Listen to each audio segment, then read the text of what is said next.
Good morning or good afternoon, depending on your time zone.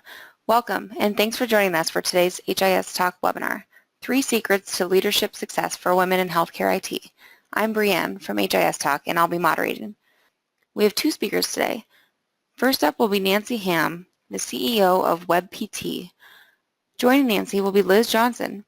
Liz is a CIO of Acute Care Hospitals and Applied Clinical Informatics at Tenet Healthcare. With that, I will turn it over to you, Nancy. Well, hello, everyone. Liz and I are passionate about the topic that we're going to discuss today of advancing other women. But before we jump into that, we also want to share a little bit about why, which is as executives, we know diversity is just good business.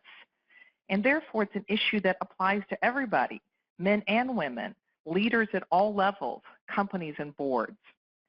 Numerous studies have shown that having more women in the boardroom and in the executive suite correlates directly to increased profits. Now that seems intuitive, right? Particularly in healthcare, where women make up 80% of the decisions for themselves and their families. So having a leadership team that looks more like the customer base has always made sense to me. But to back it up, here are some great facts. Peterson Institute did a study that said companies with 30% female executives earn as much as 6 percentage points more in profits than companies without that level of female leadership. 6 percentage points more. And in healthcare, where our margins can be in single digits, that's a big improvement. And at the board level, the Catalyst study showed that Fortune 500 companies with the highest percentage of female board directors outperform those with the least number of female directors by 53%. Now, those are some great stats. Liz, what do you think? Well, clearly, although we live in a diverse world, our teams are not diverse. If you think about it, ensuring that gender balance is not only important, but obviously achieving diversity is more than just simply ensuring equal representation of men and women. One critical approach that we must commit to actively is mentoring and advancing our healthcare leaders, particularly those in administration and IT. And by doing that, we want them to be representative of the communities that we serve. Those are diverse communities. Ask yourself, as a woman leader of a diverse community, are you leading that? Are you mentoring future leaders? Are you mentoring folks that think and look and act just like you? It's a challenge to you, and I know you can take it on. In healthcare, it's our job to meet the needs of our diverse patient base.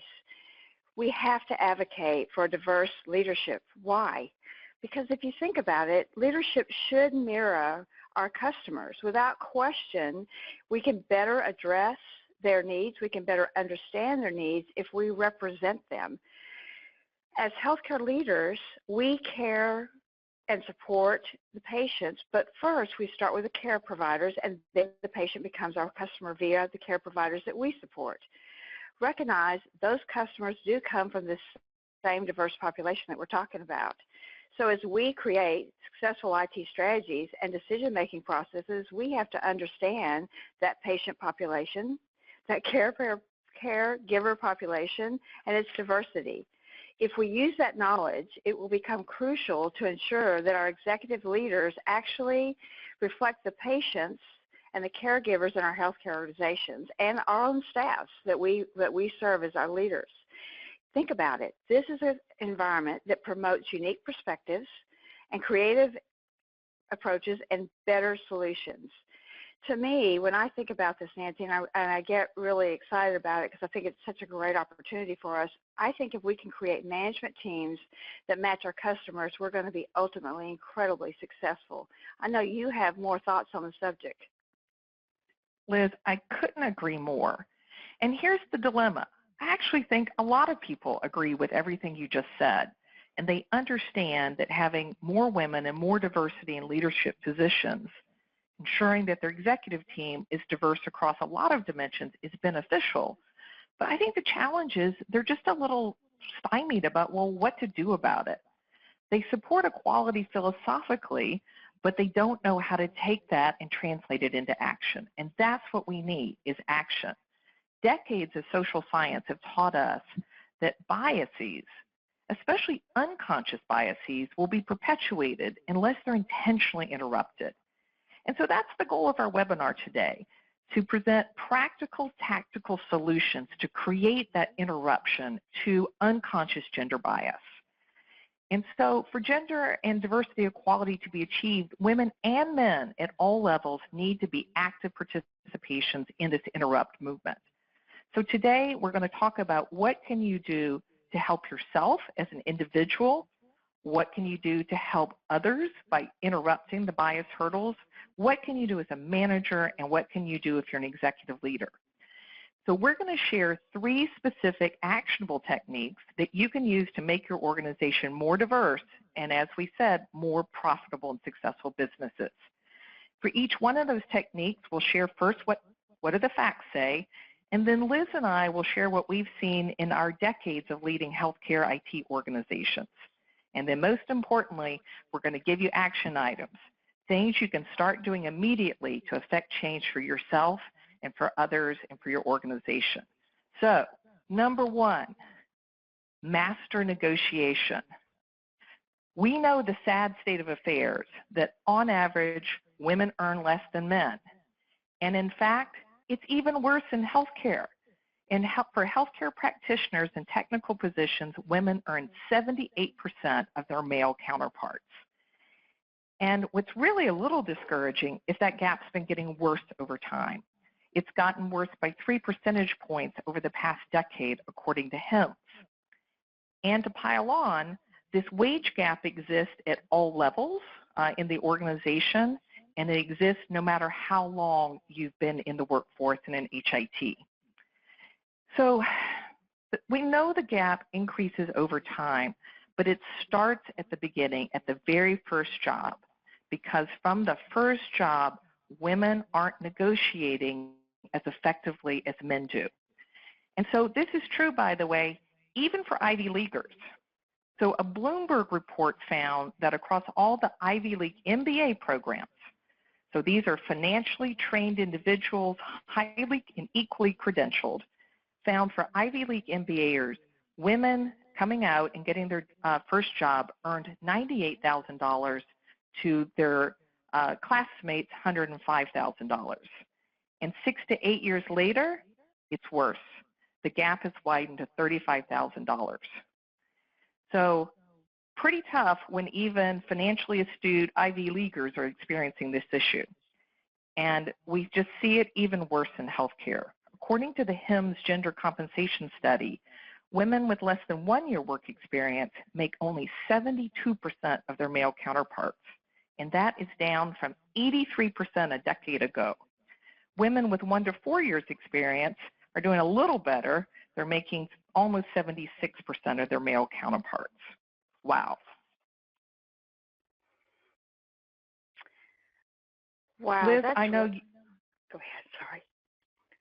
No, all you. Well, I was going to say, wow, I don't know about everybody on the phone, but I know for me that's really discouraging. And I'm thinking we should start talking about one of the root causes, which is negotiation. We don't negotiate salaries like men do. And what that really contributes to this pay gap that Nancy so clearly eliminated for us. According to a Princeton study called Women Don't Ask, pretty appropriate, huh? Men initiate salary negotiations 4 times more often. And think about it. How many times have you been down the hall to ask for a higher pay when it wasn't time? You weren't getting a promotion. You just simply needed more money because you discovered that what you were doing should be compensated higher. Or even if you are getting a promotion, do you negotiate your pay? When we get into the game, we're not very good at it. When we do negotiate, we actually ask for 30% less money than men do. No particular reason, it's just what we do. It turns out that when they want higher salaries, we find it hard to ask. We as women want that salary, but we find it hard to ask. We don't know how to ask, because that's the bottom line. We fear we're going to damage a relationship or come across as too assertive, or really probably more even often coming across as aggressive.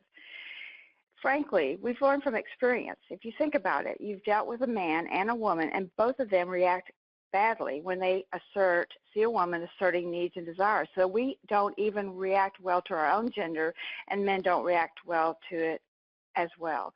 But let me tell you something, you can ask. And there's something else. We face our negotiation biases and stereotypes because we don't know how to conduct ourselves. So think about this. Today, high status jobs are often seen as requiring what we would call stereotype masculine qualities. So while men are supposed to be aggressive and really go in with a plan and tell it the way it should be and ask for the money, women are expected to be modest and self-effacing. That's not an effective technique. So we walk this tightrope between being seen as too feminine, too emotional, not willing to stand up for what we believe in, or being too masculine to be likable. There is no question the balancing act is very difficult, and we're not very good jugglers. So if you think about it, it's these conscious and unconscious stereotypes that drive the pay disparities, and multiple studies have shown that. In 2012, this is amazing to me, an experiment was done where identical resumes were presented, one with the name John and one with the name Jennifer. Science professors hiring a lab manager offered the male applicant a salary of nearly $4,000 more and judged John to be more competent. And it extends beyond people. In 2014, a study found that a computer named Julie, users rated its monetary value as 25% lower than an identically performing computer named James. So the answer, change our names? I don't think so. Of course not. Nancy, will you talk about what we can do? Absolutely. And let me tell a story to eliminate maybe what not to do and what you can do. So I recently worked for a very large company and saw two senior women managers each be presented an opportunity for a promotion and expanded responsibilities. But they responded to those opportunities very differently. In the first case, the woman had a well-deserved reputation for being a firefighter. She was often asked to take on whatever was broken, get in there, work hard, fix it, turn it over to somebody else, and then on to the next. Well, she was offered one doozy of a problem to go fix, and she said, sure, I'm on it. Second woman was presented with an opportunity for expanded responsibilities, expanded span of control, and she said, wow, that is terrific, but the guy who had the job before, I think made more money than I do. And so I think I would like to sit down and talk to you about a change in my title, my compensation, and my career framework level, which is important in big companies. And I'm uncomfortable accepting this opportunity until we can work through those things. She got everything she asked for and is doing a great job, whereas my first friend crushed it but didn't get what she deserved because she didn't ask. So Liz, what can individuals do? So, it's a great question. I think we'll go through these in detail, but clearly on the slide you can see you've got opportunities to negotiate. You can ask for more, you can do homework, and you can know your value. So how do you do that? Well, first of all, do you believe that everything is negotiable? It is. So let's be real specific about that. Don't consider the first offer that somebody gives you. Most employers expect a counteroffer. Think about it. If you want to buy a new car, would you take the sticker price and write the check? No. So why would you take the first offer that's put on the table? Tell the employer what you expect to be paid. And don't just talk about base pay. Think about it. Think about the whole package. There's variable pay. There's benefits. There's promotion and merit increases, and what the schedule for that is, training dollars, time off, minimal severance. I recognize that's a long list, and you don't want to be overwhelming, but on the other hand, you can absolutely be sure that your counterpart, a male counterpart, is going to ask those kinds of questions in a very non-confrontational sort of a way, and we want you to do the same thing. For a new role, don't be afraid to ask for more. What you really need to do is practice saying and meaning, I'm really excited about the opportunity, but the offer is less than I'm expecting based on market salaries. How about, I have another offer that is higher. Can you help close the gap? Or even, that's lower than I was hoping for. Can we agree to a salary review in 6 months? It's really empowering, right? And those are things that you have to practice. Those are things you're going to learn to say, because those may not be questions or transactional sort of things you do with a hiring manager or your manager today that you've done in the past. So you need to practice. There's more. You want to do your homework. Come to the table prepared with the relevant information, and don't expect the employer to provide it for you. So if you're looking at a job and you know there's a pay scale and you know that the same job is available in the industry, find out what others are paying as well as your own employer. Not based on gender, but based on the job and what it requires. Another thing you want to do is, before you ever interview, decide what alternatives or trade-offs are you really willing to take. Don't get caught in the moment. It's very easy when you're excited about a promotion and they're almost where you want to be, and you think, gee, if I'll just give on this, I'll get it. I will tell you that 9 times out of 10, if you will just stick to your ask, you will get it and the job. And don't wait. Be prepared with that counteroffer based on your skill sets and the demands of the position, as well as your the industry norms. Think about, what would the competitor do to ensure that you would make a change to come to them? What will this employer do to either promote you or hire you? The second thing is, have that strategy for the conversation and practice with someone beforehand. Someone who will coach you and give you honest feedback. It may be painful, but it'll pay off. And don't pick your best friend. Pick someone who truly will provide you with that feedback. One of the things I often do is I coach other women and other men as well to, how do you really present yourself? And as a hiring manager, which I am, what do I hear you saying? What do you think you're saying to me, and what do I hear you saying? Know your value and confidently communicate it. Think about it. This is not a transaction. This is a transaction, not a personal confrontation. You are selling yourself. You are ensuring that they understand that you are capable and ready to do the job, but it doesn't need to be confrontational. Highlight your accomplishments. Don't forget, you took on new assignments. Nancy just described one. You've taken an interim role and taken on an additional job while someone was out. It's exciting, but it's scary. So you can do it if you go in and confidently talk about what you can do, how you can do it, and you are the ones who say those words in a very clear and assertive way. Nancy, can you give us the critical wrap-up for negotiation? Well, I think to sum it up for individuals, well, act like a guy. Do your homework, know the benchmarks, be confident of your value, and negotiate, negotiate, negotiate. Good things don't actually come to those who wait. They come to she who negotiates. So let's talk now about what you can do as a leader to make it easier for all these empowered individuals. So I'm going to sum it up and say, use the data and change the system. So Liz mentioned a moment ago pay scales. And most companies have access to some kind of pay scale system.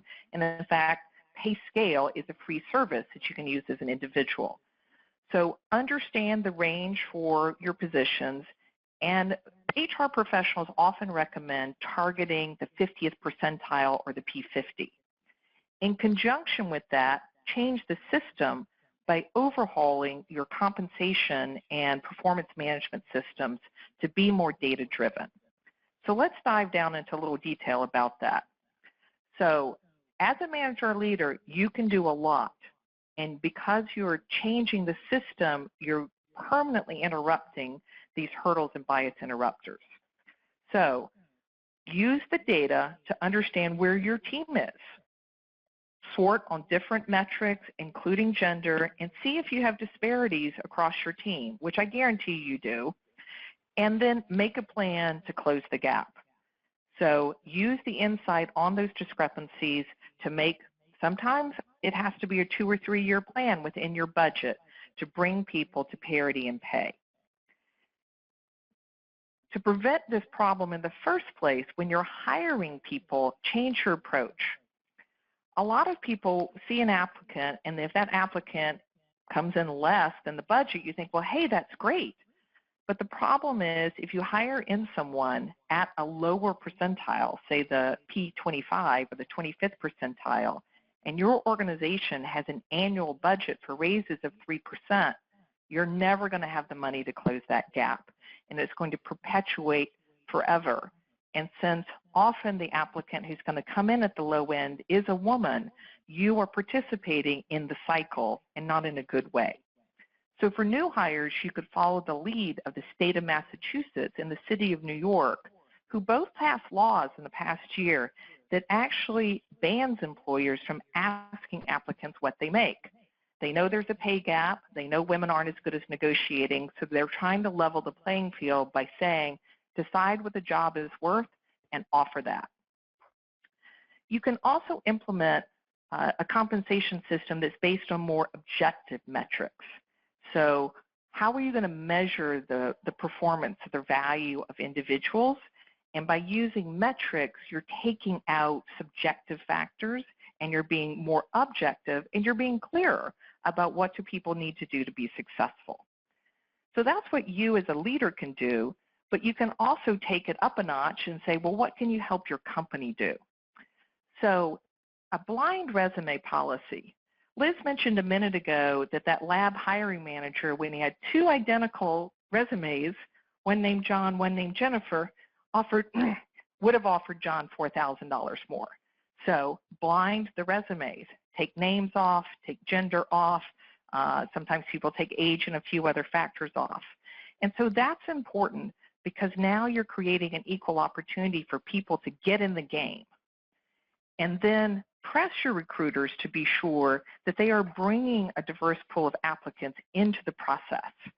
Because once you've ensured everybody has a fair chance to get in the game, then the right person will rise to the top. So this is not affirmative action.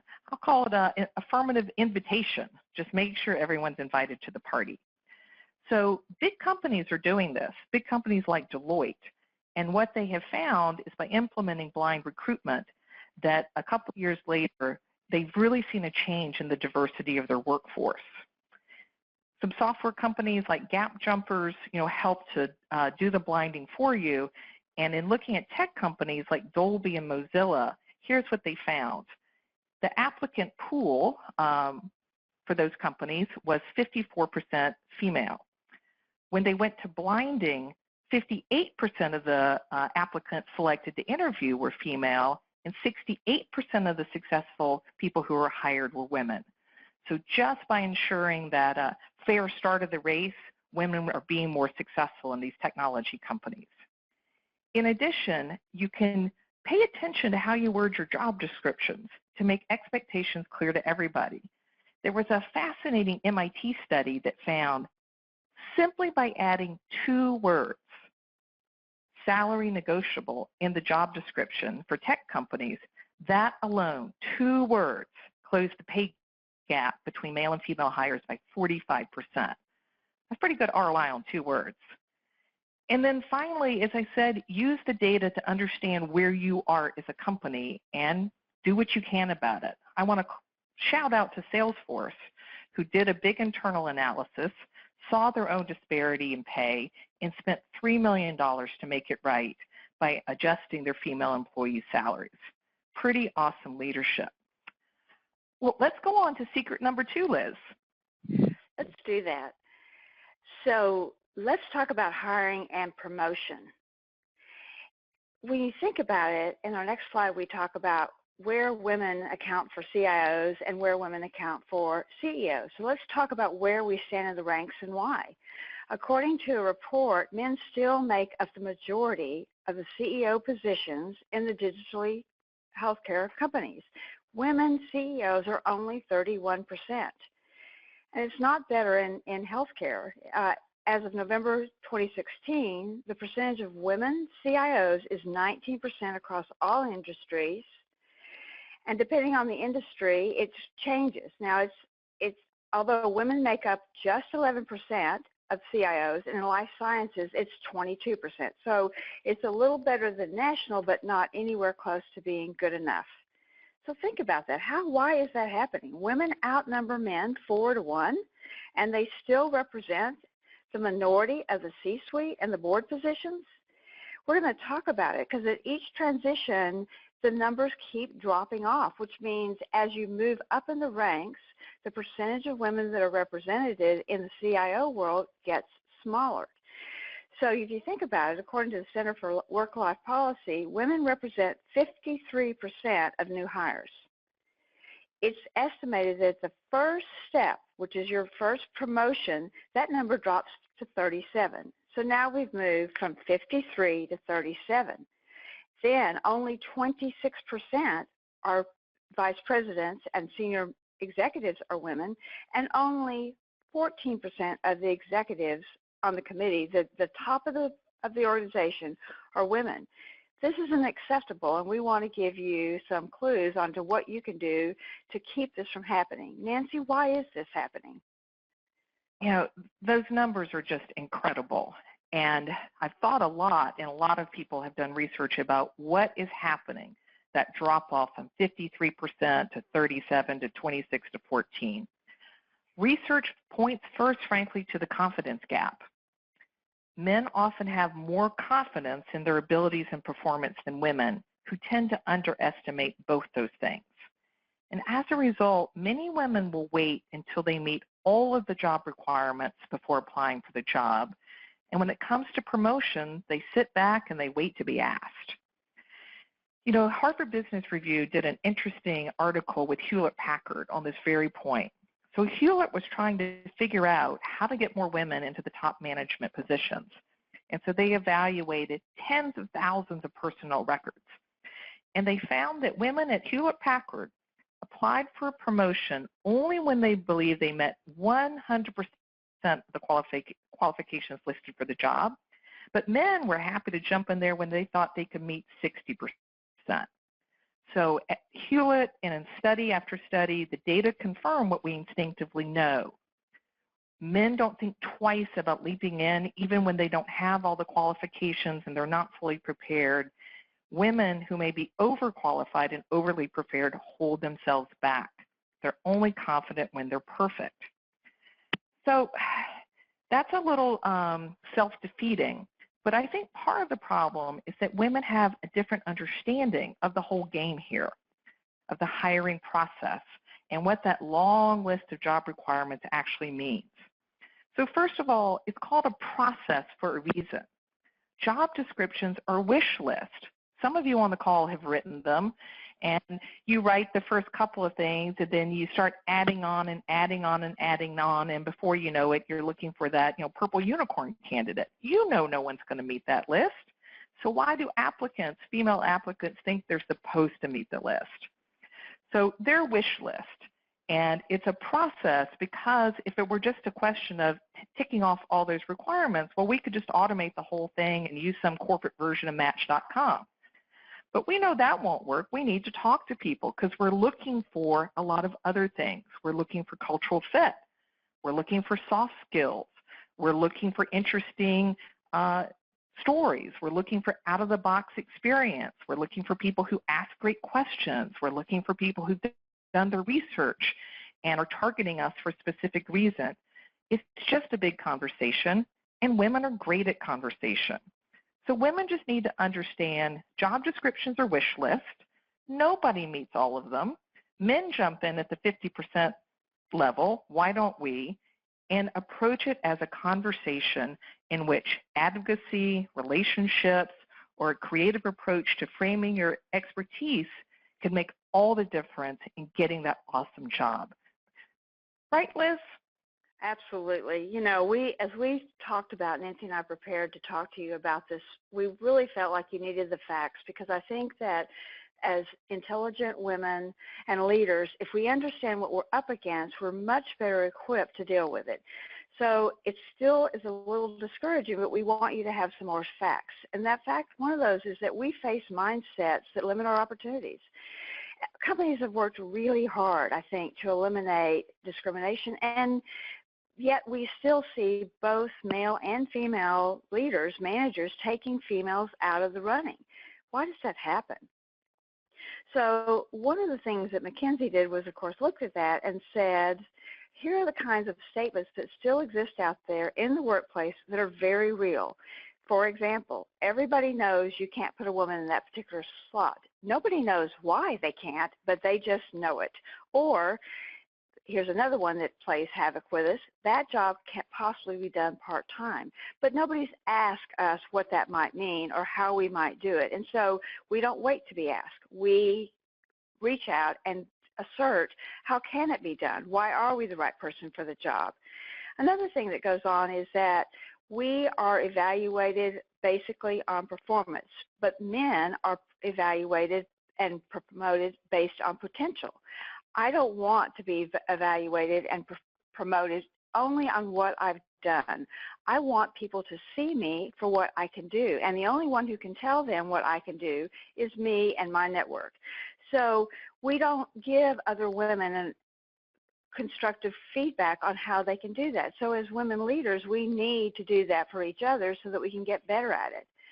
It's interesting because women are most likely to have their performance, and this is more the mindset we're dealing with, that their promotions, their performance is more luck or their ability to spend long hours in the office, not a real commitment to the firm, not on their abilities, and not on their skills. The bottom line is they're not getting credit for the real work that they do.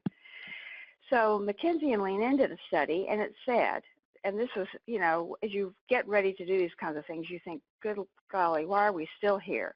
When men versus women ask for a raise or promotion, get this, it's 30% more likely that a woman will be considered to be bossy, aggressive, or intimidating, not someone who's appropriately seeking and asking in the right manner for a promotion. So don't discount this, and don't discount other kinds of mindsets. Although we remain highly confident, and Nancy talked about, we know we have the qualifications, we also are subject to becoming less satisfied than men over our entire careers with our jobs. We don't appreciate and promote ourselves. Even more importantly, as we get older, we tend to lose our desire to move up, but men never do. They always are looking for that next promotion, that next job. Their chronological age doesn't matter to them, and so we shouldn't let it matter to us. We have to be self-aware and think about how we act and how we think and what we're projecting to other people. One more part of the challenge is interruption. All of you have had an opportunity to be interrupted when you were trying to get across a point in a meeting, in a presentation, in some place where you really wanted to have an idea clearly attributed to you, but you didn't get that, and it really does go on. If you think about it, there was an empirical study done for the Supreme Court. Incredible to me, 15 years of Supreme Court oral arguments. And the male Supreme Court justices interrupt the female justices approximately 3 times as much as they interrupt each other. It's incredible. So what do you do about that? For me, you preset the agenda. When you go in and you know you have people in that room that consistently interrupt, you say, agenda number 1 is this topic. It will be covered in this time, and I'm the speaker. And you have it listed. Another thing you can do is send your presentation out in advance. Make sure that you are clearly taking credit for the idea, the solution, and the plan so that when the meeting occurs, it is clear you are there to present the idea that you created. So we've discovered a lot about the environment where we want to be hired and promoted. Nancy, got any suggestions on what we can do? Well, I love that suggestion of sending out the presentation ahead of time. That's a good one. And let's talk about some other ways you can close the confidence gap. I think women are often afraid to apply because they think if they don't get it, that they failed. And I view it completely differently. If you don't try out, you're never going to make the team. So I really encourage people to view interviewing as an adventure. Nothing ventured, nothing gained. If you don't get the job, don't worry about it. The conversation will build your confidence. It'll build your network. It'll give you insights. It's going to help you get the next job. And I call it fling yourself forward. And I'll give you a really early example of this in my career. When I was in college, I had a crazy idea to try out for the college mascot. And I want to be clear, I had 0 qualifications. I was not a cheerleader. I was not a gymnast. I was not a dancer. I just thought it'd be fun to try out. And so I went through the whole process. I didn't get it, but in the process, I made friends. And those friendships led me to get other really meaningful leadership opportunities at school that contributed really to the very early part of my career. So applying internally for anything that you're 50% or more qualified for can put you on the radar as someone who wants to move ahead. And as Liz mentioned, women often have trouble getting clear, critical feedback. And when you apply, if you don't get it, and you get that debrief, that's invaluable. That is gold.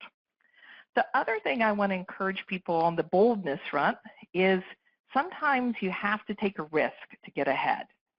So when I was in my very first job in HIT, I was the chief financial officer. And the company, after some fits and starts, was doing well, and we were getting ready to go public. And I went to the board and I said, I'm not a public company CFO. We should hire a better CFO, somebody with an SEC accounting experience. So I fired myself, and they said, well, that's probably a good idea. But luckily, they said, but we like you. Why don't you run business development and mergers and acquisitions? I said, great. And you know what happened? A year and a half later, we closed a deal that I'd been working on, and we didn't have anyone to run it. And I put my hand up and said, give me a shot. That moved me into an operational role, and that was the first step on the path that led me to being CEO. So I fired myself, and it created the best opportunity that ignited my career. So those are a few anecdotes, but Liz, what are some other things individuals can do? Good question. I love the story about being the mascot. If you've never been told no, you haven't stretched yourself far enough. So please take that to heart. No is okay. No can just be a stepping stone to a yes. So think about that. But let's go back to the wish list concept that we talked about. We said that if we're 60% ready, we think we're not ready at all. But a man thinks he's got 60% of the qualifications, he's ready. But if we don't make 100%, we're not ready. So how do we fix that? First of all, nobody has all the job requirements. Get real. If the job description is written in great detail, there's bound to be some sub-bullet that you don't already have the experience to do. So focus where you are capable. Focus where you have the critical skills that are required and what experience you have that relate to those. So you can give very clear examples of how you meet the requirement. Focus on what you bring. Understand the expectations and what you're going to plan to do to get there. So you need to be able to translate from you are looking for someone who does, for example, you require Java. Here's where I enrolled myself 3 months ago, and here's an example of my work. Are you already demonstrating the competencies they're asking for, and you can get that job? Even more importantly, can you change that job description to better meet your needs? And I don't mean physically change the job description. I mean, as you are promoting yourself during that presentation, can you say to them, I see that you are looking for someone who can prepare presentations for use by, our executive CEO. Well, as the VP of Health Information Technology or the CIO, actually I'm extremely good at doing presentations, so I can do both for you. Let me show you my last presentation, and in fact I would love to talk through it with you so that we can look at those skills and really talk about the way you like things presented. Another thing that you want to do is build your network. So you should always be looking for mentors and sponsors, and you should also be one. You can't just take, you've got to also give. And don't just do it with men or just women. Do it with both, but there's more on that later. Now, I'm going to hit on something I think is so critical, and I said it earlier, but I'm going to say it again. Practice, practice, practice for that interview. It is amazing to me sometimes how many people show up for an interview and they haven't given it a thought. They've seen a job description somewhere or someone's told them about a job, but they haven't really pre-thought through their strategy and their approach. If it's a new job, or even if it's a promotion within the company that you're in, or even a lateral, think about what you should come prepared to talk about. Do your homework. don't forget that the person that's hiring you is just like you. They're just as going through the same kind of emotional turns that you are, and they're going to want to get connected to you because that's what they're going to hire. They're going to hire somebody they can connect with. So think about what you know about them, particularly if you work in the same company or have a friend. What experience related to work can you say, gee, I remember when you did the X project, that was a real success. Congratulations. Or what do you know about their company? Is there something you know that that company is really proud of, a big success, something that's gone really well? Everybody likes to talk about their successes, and while they're talking, you're learning, you're listening, you're determining what's important to them so that you can then take your next part of your plan about how you're going to talk about your skills, and you can feed it back to them in their language, in their words, the things that really get them connected to you, and then you'll be ready to get that next job. So we've talked about you as individuals. What about leaders, Nancy? Well, I think the first thing is to be a leader. And what I mean by that is you got the promotion, you've used some of these techniques that we've shared with you today, but now you have to make yourself into a player. You don't drive change from the back seat. So how do you make yourself visible as potentially a new leader? One is to volunteer. There's always task force and projects, teams and committees that need work done, so fling yourself forward into your new organization. But also just speak up. I have a wonderful colleague, I'll just call her Kathy, and she has a great technique.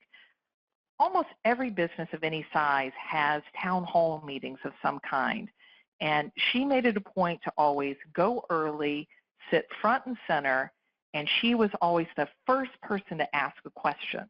And she would practice ahead of time. What was the question? Thinking about what was going on. And she had to push herself. It wasn't naturally comfortable to ask that question. But you know what happened? After just a couple of meetings, people expected her to ask a question.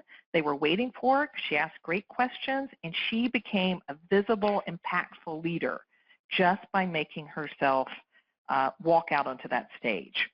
And that's important because as an impact player, well, you can affect more change. So let's bring it down to, though, maybe what's a little more within your control, which is what's going on in your department.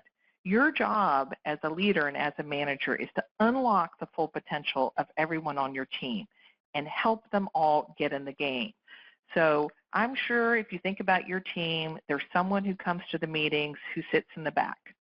They never ask a question. Call on them. Draw them out. Literally, I've been known to make people come sit at the table instead of sitting in the chairs on the side of the room, and I call on them early. Sometimes I'll tell them in advance, hey, Susan, you're not speaking up very much in these meetings, so I just want you to know I'm calling on you in this afternoon's meeting, so be prepared. In addition, Liz, you were talking about the interrupt cycle and what happens in these meetings. So everybody's in the room. You got in the room, which is great.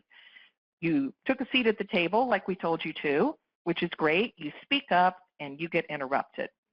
So don't let that happen to other women in the room. If it does, just take that conversation right back to them. Jump in and say, Mark, I don't think Shar was finished making her point.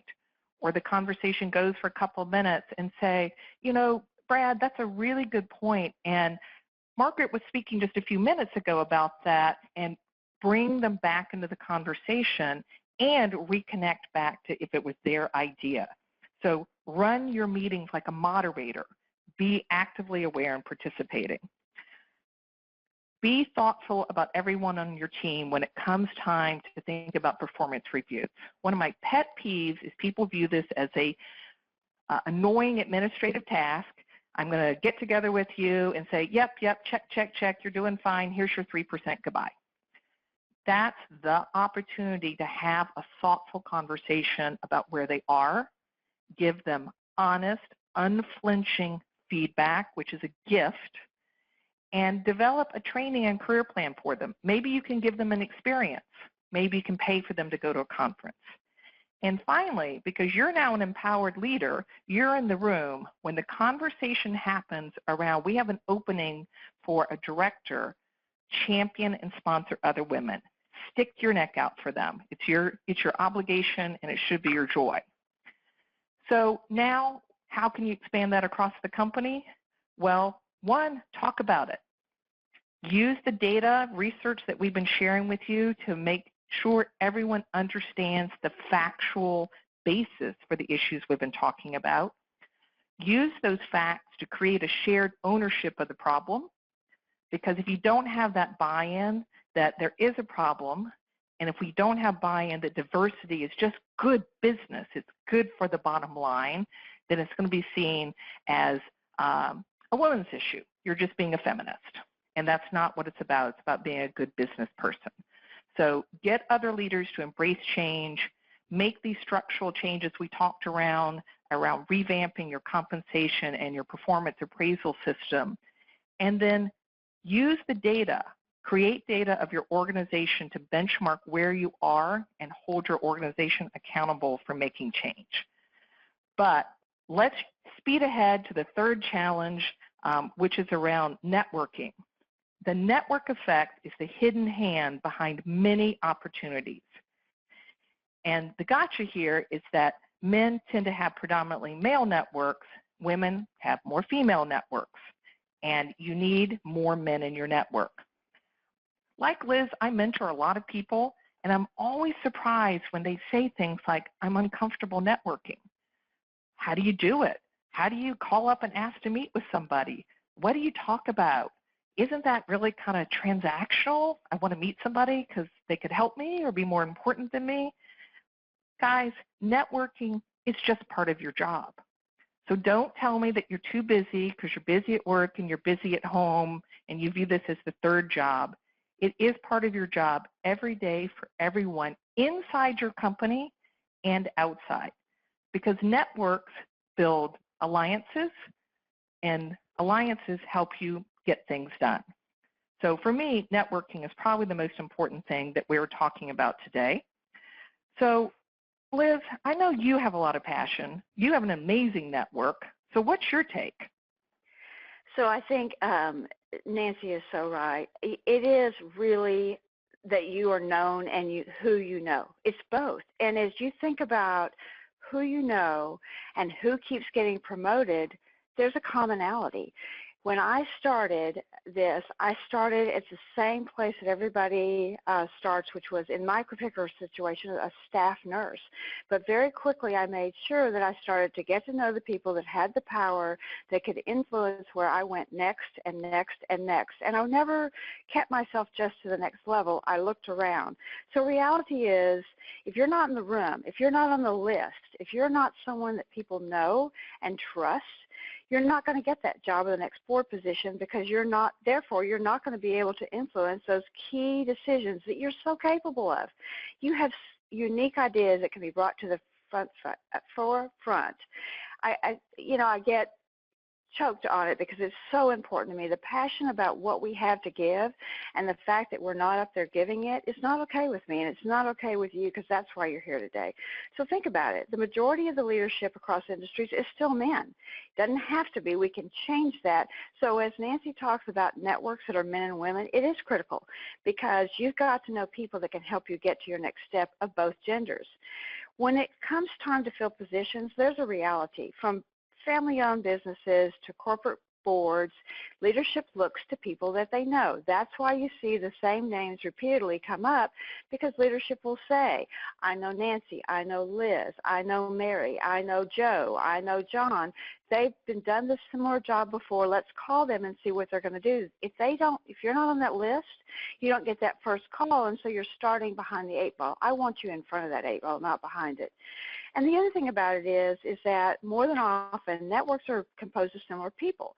So if you think about what Nancy said, those networks that men are in are a mix of people, but they're all the same kind of people, and they're more men specific. So if they don't know you and you're not part of the network, they're not going to recommend you because they don't know you. I mean, this is reality, and we can't say it strongly enough or clearly enough. Take your opportunities and get to be known. Nancy, I bet you've got some ideas about, I bet she does, what do you think, about how do you get known? What's real out there? Well, let's talk about an event that probably everybody on this phone goes to every year, and that's hymns. And I observe two very different patterns in what people do when they go to hymns. A very large group Group A, they go with one or two or more colleagues from their current company, and that's who they spend all their time with. They go out with them, they go to the events with them, they're tied at the hip. That's not helping to grow your network. A different approach is an approach that Liz and I both take, which is we view HIMSS as prime networking opportunity. We start booking meetings weeks in advance, and by the time we get to HIMSS, our calendar is wall to wall. We go to breakfast, we go to lunch, we go to cocktail events, and we meet people we already know. We reach out to people we want to know. And I always get asked, how do you do the outreach? Just be genuine. Hi, Margaret, you've wrote that great article about bundles and value-based care, and I'm trying to learn more about that. Could I buy you a cup of coffee? So many people will respond favorably to just an authentic, I want to talk to you. The key is not to make them feel like you're asking for a job. You're networking, you're conversing, you're learning, you're sharing information. So make a battle plan for HIMSS and make sure you are meeting dozens of new people, frankly, every year, and not just the same old people so your network's the same 5 people 5 years from now. If you don't go to HIMSS, you don't have a travel budget, you're not off the hook. Go to your local HIMSS meeting, join LinkedIn groups and contribute online, volunteer to write a blog, network virtually. You can network from any place in the country with your computer and your mobile phone, so get to work. 2 final tips I hear over and over from women: return every phone call. You never know what's at the other end of that phone call. So take the time, give a courtesy reply, and you don't know what will happen. For example, for 20 years, I returned every call from a recruiter. And I wasn't interested in what they were calling about. I was happy where I was, but I returned the call because, 1, I'd learned something about the company they were recruiting for that enriched my data set for our industry. 2, I'd make a friend.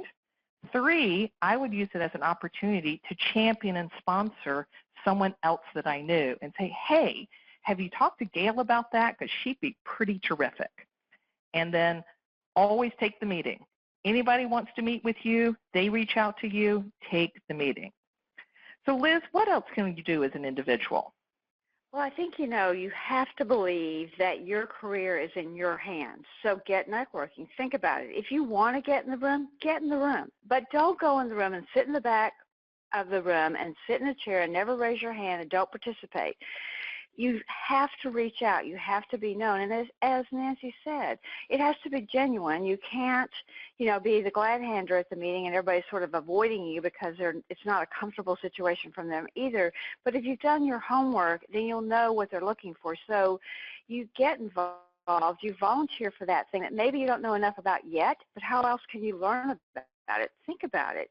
Ask for time. A no is not a no forever. A no is I don't have time right now. A lot of us schedule our time out. I do a year in advance. There are lots of days already booked through the entire year for me, but that doesn't mean I won't find time at some point. The other thing is that when you go to those kind of events, I always, if I don't take anything else home, I take the attendee list home and the contacts because there's somebody there that I saw that I thought, wow, I want to talk to them about X, or they ask a question about Y, and I have an interest in that as well. So don't think about those interactions with people as being the beginnings of a close relationship. Think of this as a business relationship. You have an agenda. You're going to be clear about why you want to get together, what's in it for them, what's in it for you, and not in a salesy way, in a real way, because remember, they're struggling with the same thing that you are. Have a game plan. Put your expectations ahead of where you're going, and make sure you're comfortable, because if you're comfortable and you're sincere, you'll be well received. So we've talked about individuals. Let's see if we can spend just a minute on our leaders. Nancy? Literally just a minute, because we want to go to questions. So I'm just going to go to the last bullet here, which is the 15% challenge. As a leader, you convene groups all the time. You call meetings. You create project teams. You create a task force. You set up a committee. So you arrange business dinners. You arrange social outings. You convene. And so for the next 6 months, my challenge to you is to invite 15% more women than you are now to everything that you convene. Benchmark it, measure it, do it. But let's get on to some questions because Liz and I, as you can tell, we could talk about this all day long. We are fired up. They're probably ready for something different. Actually, they're ready to go out and be successful women, ready to network and connect and promote themselves. That's what they're ready for. That's right. So what's the first question? I think we can squeeze in a couple. Absolutely. We'll open it up for questions, and as a reminder, please use the questions section, the GoToWebinar panel, to submit your questions if you have any. The first question is for Liz. In a promotion situation, did you ever do something you wouldn't do again? Well, yes, I did. You know, we try really hard to go in prepared, but when I think about back into the early years of not knowing, I had to really try to find the balance between assertive and aggressive, and because I had worked with so many male counterparts, I didn't know how to use that balance. And so I went in to ask for promotion and was very aggressive about asking for it and almost tried, sadly, to almost guilt trip the person, not really consciously, but realizing, looking back at it, I was almost trying to guilt trip the person into giving me the promotion versus someone else. Not an effective technique. When I learned to take that same set of skills, that same passion, that same desire to do the job, do it well, in fact, exceed their expectations, I found that promotions came very easily. So I would strongly advise you, the way to avoid that is to do what we said, practice, and practice with someone that will tell you the truth, and practice with someone even better that doesn't know you as well, so that they can read you not as someone who knows you, but someone who doesn't know you as well, but you have some faith that they will tell you. That comes across like why. Remember, it's not how you perceive it, it's how the person who will promote you perceives you. All right. Love that story. And how did you get your current position? Well, this is Nancy. It was through the network, big surprise. So two aspects of this. A recruiter had the search, and they made phone calls, and a guy in my network, who's been in my network for 20 years, that they reached out to, said, hey, why don't you call Nancy Ham? I think she'd be a good fit. So the network effect, a guy in my network put me on the recruiter's radar. And then I got really fortunate. Our lead board member is someone I met 8 years ago, an entirely different situation, and had kept in touch with her, so I was in her network. And so when those two networks were crossed, voila, I'm here at WebPT and having a ball. That's great, Nancy. I would say for me, I came to work at Tenor a long time ago, 20 years ago. So, but let me talk about how I got to where I am today, because I started in one role and have progressively been promoted through the ranks as the years went by. And the way I did that was I always took on projects that were difficult, that I wasn't necessarily prepared to do, but I always knew that given the right team and the right leadership, we could get there. And consistently over the years, even with bumps and bruises and a few step overs and step backs and step forward again, I got to where we needed to do. And it was always attributable to both the vision of the leader, myself, but equally as important, to bring along a very diverse team of incredible individuals, and we kept going forward.